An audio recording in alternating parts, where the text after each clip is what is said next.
But joy comes in the morning because our worship connects us to the divine. In the worst moments of life, God He's at his best. When we are down to nothing, God is up to something. So you better keep on moving. Can I give you my second from last point? Then we can go home. The second from last point is that David inquired from the Lord. And this is the action point for us, is that we need to seek for divine direction. What do you do when your sick leg is on fire? What do you do when your family is in trouble? What do you do when your son is in... number one, we need to encourage ourselves in the Lord, because we may not get encouragement from someone else. But number two, we need to seek for divine direction. How many of us are married to ladies we never ask God for direction for? How many of us are married to men we never ask God whether they're the right ones or not?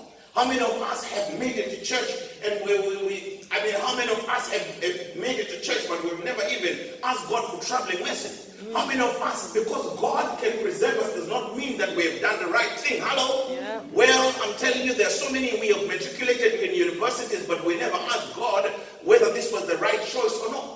Some of us have had first degrees that were useless, that never even worked in our life, because God even ended up diverting our attention from what we had gone for, because we were after money, and God said, well, I want you in ministry. Hello, somebody. Seek for divine direction. How do I know? David says, bring me hither the ephod. He said to Abiathar, bring the ephod. When you research into the ephod, he had stones. On one side, if you would say, Lord, can I do this? The other side would light up. When you say, Lord, can I go? If he says no, the other side would light up. So David says, shall I pursue these Amalekites? The Lord said, well, David, pursue, overtake, for you shall surely recover. David sought for divine direction in the midst of his discouraging, despairing, and dismal situation. In all thy ways acknowledge him, and he will make straight your paths. Well, child of God, David sought for divine direction. It is not time to look for Google, because Google may give you the worst solution ever. It is not time to dial a friend, because a friend can mislead you. It is not time to take a 50-50 chance with life, because God is your light and your direction. Hello. Well, prayer is not a last resort for a Christian. Hello. Have you prayed for him? Have you prayed for her? Have you prayed for the relationship? Have you prayed for God to come into your situation? Prayer is a weapon in the hands of Christians. Well, David now says, I will lift up my hands to the hills, from whence comes my help. My help comes from the Lord which made heaven and earth. He will not suffer thy foot to be moved. He that keepeth thee will not slumber nor sleep. Behold, he that keepeth Israel shall neither slumber nor sleep. The Lord is thy keeper. The Lord is thy shade upon thy right hand. The sun shall not smite thee by day, nor the moon by night. He shall preserve thee from evil. He shall preserve thy soul. The Lord shall preserve thy going out and thy coming in from this time hence and forevermore. Well, David now is singing, where do I go when there's nobody to turn to? Who do I lean on when there's no foundation stable? Well, who do I talk to when nobody wants to listen? Who do I lean on when there's no foundation stable? I go to the rock of ages, clap for me. Let me hide myself in thee. When I go to the rock of my salvation, I go to the stone that the builders rejected. I run to the mountain, and the mountain stands by me. Well, God is the solution he provides solution to our problem. Well, the singer was right when he said, Jesus is the answer. For the world today, above him there is no other, for he is the only way. Oh, come on now. You've got to understand, here is my last point. My last point is that act on God's will, because his promise is bigger than the problem. Act on God's will, because his promise is bigger than the problem. Okay, now, well, there is a song that goes, I hear the Savior say, thy strength indeed is small. Child of weakness, watch and pray. If you can help me with that song, I'll be making my appeal in 2 minutes, if that's all right. And I say the third point is this: act on God's will, because his promise is bigger than the problem. There's a promise of assurance to our assignment. Hello, somebody. There's a promise of assurance to our assignment. It says, pursue, overtake, for you shall surely recover all. Prayer, friend, is not a substitute for obedience. Hello. Prayer is not a substitute for action. You pray while you act, because acting is believing that God is answering while I'm obeying what God has said. Yeah, well, I know some of you are still trying to understand the concept. When the Bible says that if my people who are called by my name will humble themselves and pray and seek my face and turn from their wickedness, then will I hear from heaven and will forgive their sin and heal their land. We've got to do our part of seeking his face, confessing our sin. Then he will heal our land and forgive us. Hallelujah. That means for every promise there's an action attached to it. That means you and I have got to obey and act. It's not enough to believe, because even demons believe. We've got to have faith that goes beyond demonic faith. The difference between demonic faith and our faith is that demons believe and they do nothing. But when we believe, we do something. Faith propels us to action. Hello, somebody. Because without faith, it is impossible to please God. Hello. Well, I come to tell you now, child of God, when you begin to act on the word of God, God begins to provide means and ways for you to overtake and recover. The Jordan River did not part when they stepped. The Jordan River did not part until they put their foot in the water. Well, the Red Sea did not part until they'd taken the step forward to move forward. Then God parted the Red Sea. Hello, somebody. I've got to tell you, somebody, that God is waiting for you to move by faith so that he can move in your situation. Because every promise comes with a condition for action. Sometimes it has to get worse before it gets better. The 200 men remained behind at the brook Bissau, but God replaced the 200 with one Egyptian who was about to die. And that one Egyptian, when they fed him, he became their GPS to the location, exactly to the location of the Amalekite. Because I'm telling you, sometimes you need to leave some people behind the brook because they are dead weight. You see them on the way back, just call on God's errand, because it's your call, not their call. Friend of mine, let me tell you something. You must be open to divine help.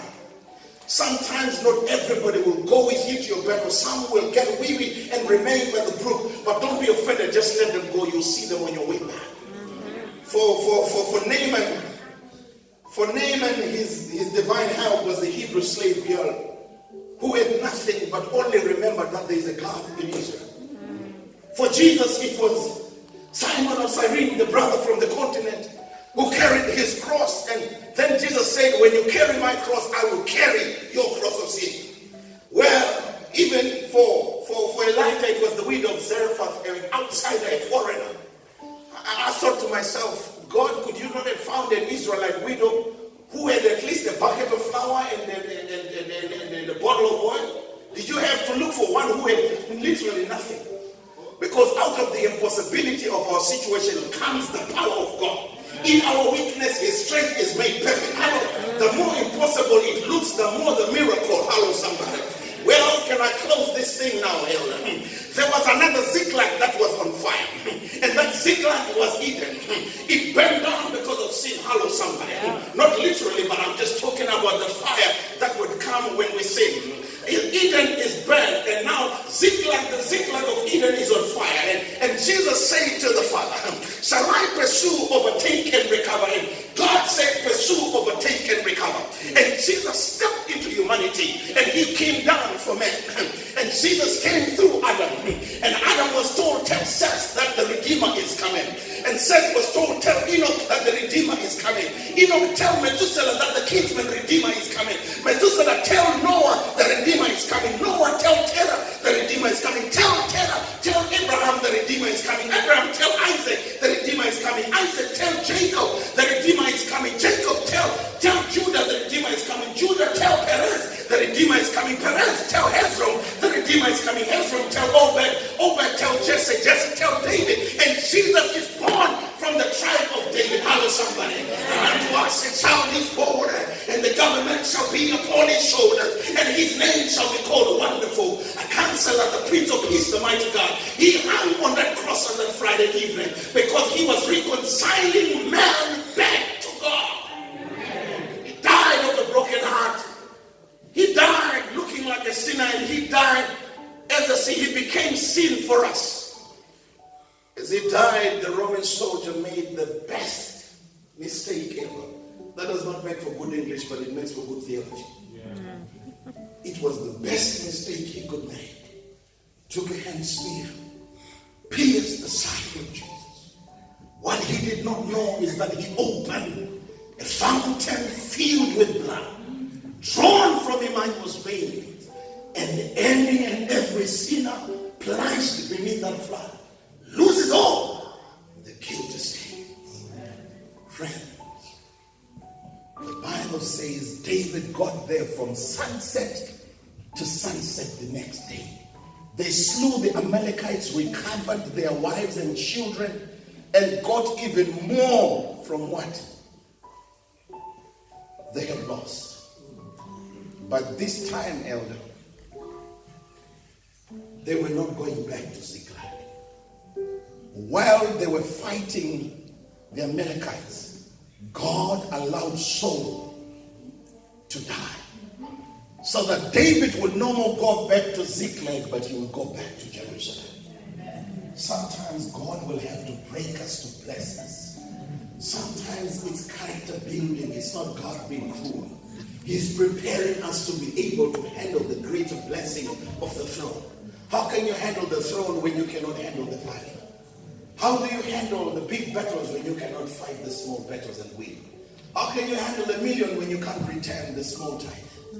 Friends, God is in the process and in the business of building our characters. David ran away with the women and children. I do not know what the devil and the enemy has run away with of yours. But today I'm saying, I shall recover it all, and you too shall recover it all. Maybe the enemy has run away with your marriage. Pursue him.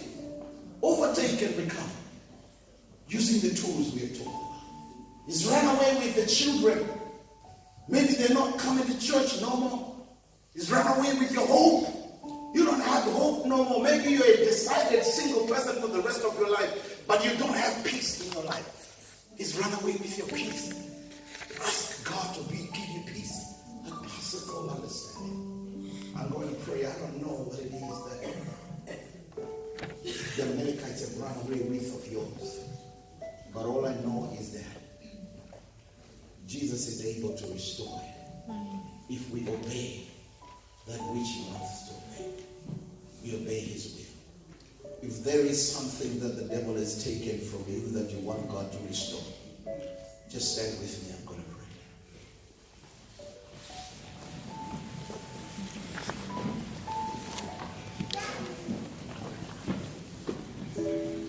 One thing I've known in my preaching internationally, God does not change. God does not change a particular message for nothing. He had someone he wanted to speak to today. You may not be able, but you may be there in the congregation. You're saying, I've not yet accepted Christ as my Lord and Savior. And you want to make that step today, that the God of David, I want him to fight my battles. I'm sick and tired of addiction. I'm sick and tired of life that does not move or change, but I want God to be in my life. You want to accept Christ. Are you there? Let me make it plain. If there is anybody like that, I want to pray especially with you. I know sometimes it's too much to walk up to the altar, but I believe the altar is good. Just make your way down here. If you're shy, just tell your friend, please take me with you. You may be in the back. I just want you to come, we pray. Is there anybody who wants to accept Christ into their lives? Who say, Lord, I'm sick and tired of the battles. Or there may be somebody who says, I've had too much. And Father, I just want you to fight my battles. Come, I'm going to pray. It is well. Shout of weakness, want to pray. Find in me thine only love. Jesus,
suffering abuse, but we don't know how to extinguish that fire. Some of us are in broken relationships, broken families. We look like we've got families, but some of them don't talk to us, neither do we talk to them. Some of us have issues with the home office, or we have issues at work. We have issues with the nursing midwifery council and many of those places at work. We have different issues, but Lord, we are tired of fighting on our own. Some are crying for children who they don't know what they can do about them. They prayed and nothing has happened, but I pray, oh Lord, this afternoon that you give them the resolve of Jacob, who said, I will not let you go until you bless me. God, allow us to stay a little longer in your presence. We need your power. We need your strength. Fill us with the Holy Spirit, oh God. We are sick and tired of operating on structures and systems that are devoid of the power of the Spirit. We want you to inspire our strategy. We want you to inspire our strategy. We want you to inspire our systems. Father, there's a young person who's crying out to you. They are seeking for direction for university, for a life partner, and for many other things. Father, come now. Do for us what we cannot do for us. Father, I do not know all the requests, but one thing I know is that the Bible says God is able to do exceedingly, abundantly, above all that we can ever ask or imagine. Be with the decision